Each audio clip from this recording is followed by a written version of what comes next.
This is the second tiebreak between Hikaru Nakamura and Levon Aronian. So Hikaru won the first tiebreak. This is the FIDE Grand Prix Finals. So Levon is in a must-win situation. He's playing with the white pieces here. So he goes in for this Italian game, which we saw him play in their classical encounter.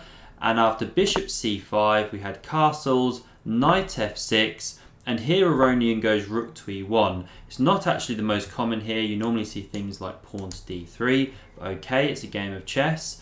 Pawn to d6, pawn to c3 now, preparing d4. a6 gave that bishop some room. Pawn to d4 came. The bishop nudged back. And now h3 from white and castles from black.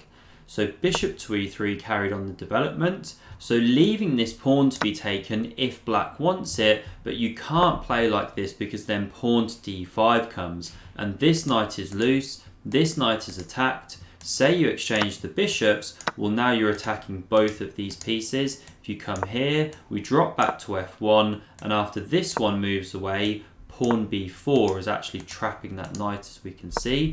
And say you don't exchange the bishops, you move this knight immediately. Well, once again, there's still the same problems. b4 is coming, the exchange is coming, no good for black. So Nakamura understands this. He didn't take this pawn after bishop to e3. Instead, he carries on developing with pawn h6.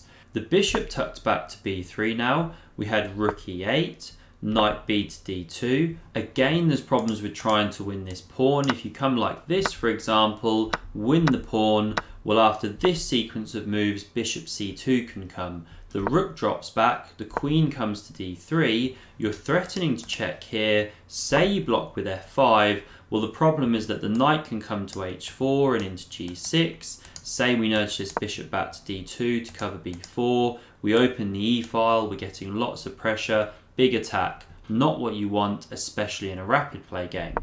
So Naka didn't go in for this. He correctly judged he shouldn't. He didn't take on d4, trying to win that pawn. He carried on developing with bishop to d7.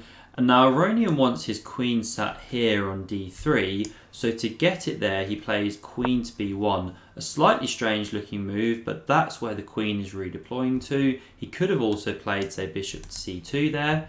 We had queen e7 now from Nakamura, pawn to a3, and now the next move is slightly strange. Naka puts the queen back on f8 here, looks slightly passive. He could have actually considered taking here now, opening the e-file where he's put his heavy pieces, but okay, instead he tucks it back on f8. We had queen to d3 completing that plan, and now it's difficult to actually get play here. Say you capture, for example, well, pawn recaptures now is looking really nice for white with those two central pawns well supported by all the pieces. So instead of this, we had pawn to b5 here, trying to get some queenside space. And here Aronian misses a trick. So he should have played bishop to a2. He mentioned this after the game in the post-match interview, for the key reason that now the b pawn is free to move in one go. So if you try and move the knight here to free the way for the c-pawn, which is what Naka did in the game, now white can take in the centre.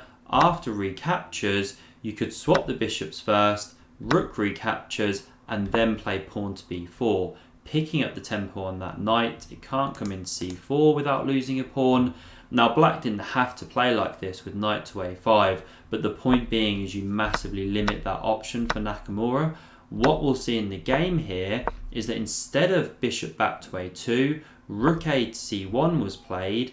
Now when knight a5 came, the bishop nudged back to a2 this time, but c5 comes just in time. You've got that extra tempo. And now you can't go pawn to b4, pawn to c4 is coming for one thing. You're about to get this bishop just completely shut out of the game. So pawn b3 came instead, covering this c4 square. Now we had knight to c6, and Naka's never afraid of any capture here or here. Then it opens the d-file. Black will actually be the one to bring heavy pieces there quicker than white. So instead we had pawn d5 here. There was a lot of pressure there that had to be dealt with. The knight dropped back to e7. The pawn came to c4 now, and we had knight g6 completing that remaneuver. And we can see here the challenge for Aronian. The position's getting locked up, it's starting to look fairly level for both sides. Still lots of play, but not easy to generate winning chances anymore. This bishop's looking pretty dead. So he plays pawn to b4 here, trying to mix it up on the queen side, liberate that piece. We now had captures here. You could have brought a rook to the c file there, maintained the tension, but okay, this isn't bad. We had pawn captures on c4, the bishop took back here, and now bishop takes on e3 was followed by rook takes on e3 and rook to b8 here. So there's pressure coming against this pawn, Levon has pressure against this one, but Naka's very happy with this pawn for pawn exchange, remember, all he needs is a draw in this game. So we had queen to a3 now, protecting this pawn, and Naka starts to bring his forces across to the queen side as well. That's where all the action is. So queen d8 was followed by bishop f1. Levon frees up this square for the knight to hop in. We had bishop to b5, covering c4, happy to exchange and take back with a pawn, or possibly even the rook, keep the pressure here.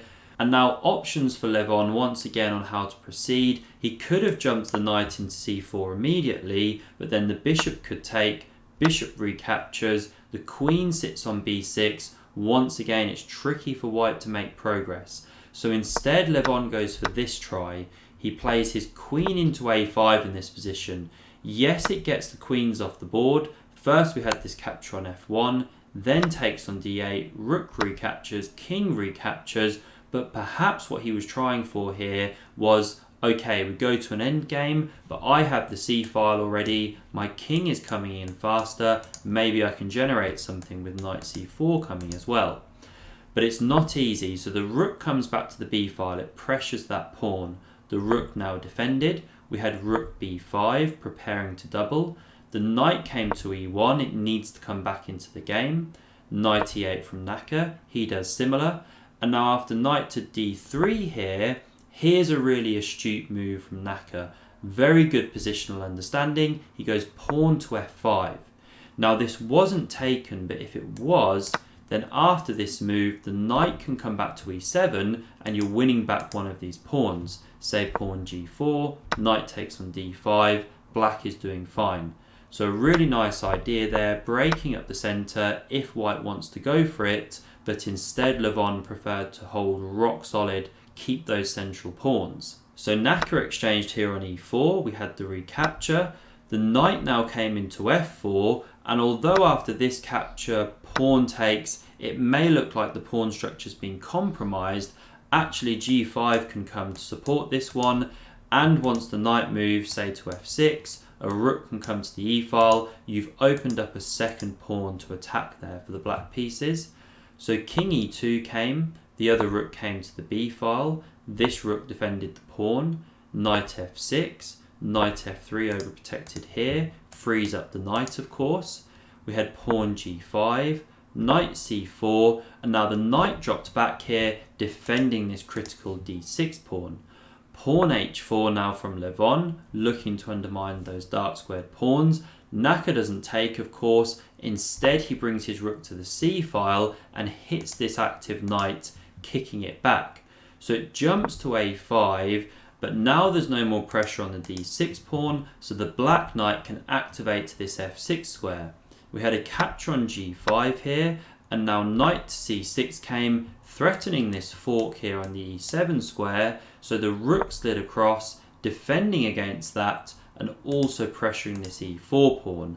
And now Levon finds the best move in the position. You don't want to start passively defending with rook to e1, then you're actually running straight into a pin with takes on d5. So instead we had knight d4, hits the rook here, and actually you can already take this pawn as black with knight takes on e4. Say you had a line like this, well knight d2 check is coming, that's the key, and black is doing fine here, the position should be level. But instead of playing like this, Nakamura actually finds an even more active move, best move in the position. If you want to pause and look for it, please do so. So he plays pawn to g4 check, because after king takes on f4, there's rook takes on e4 check now. You've lured that king up the board. The king carried on, we took here and the king captured on f6. And why this is such a nicer variation is that this king is now getting dragged up the board. It could be in danger. So we had rook takes on d5 now. The rook came to f1, trying to stop checks here. We had rook h5 from Nakamura. And now there's some really serious threats of checking here, driving the king further into the heart of the black position. Then you're getting lots of checks. So what Levon had to play here was king to g6, stopping that check on h6.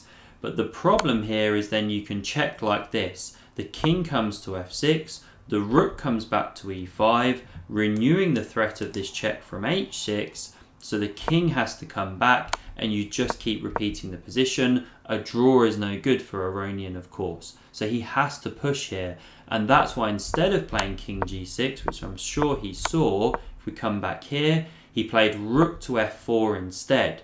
Looking to get active, pick up this pawn, but it just doesn't work because after check, king e7, rook b7 check, king d8, rook h8 was the final move of the game. There's a very simple threat, which is to move the king and checkmate the white king. So congratulations to Nakamura, winning the FIDE Grand Prix in Berlin and picking up 13 points that moves him closer to getting a candidate spot.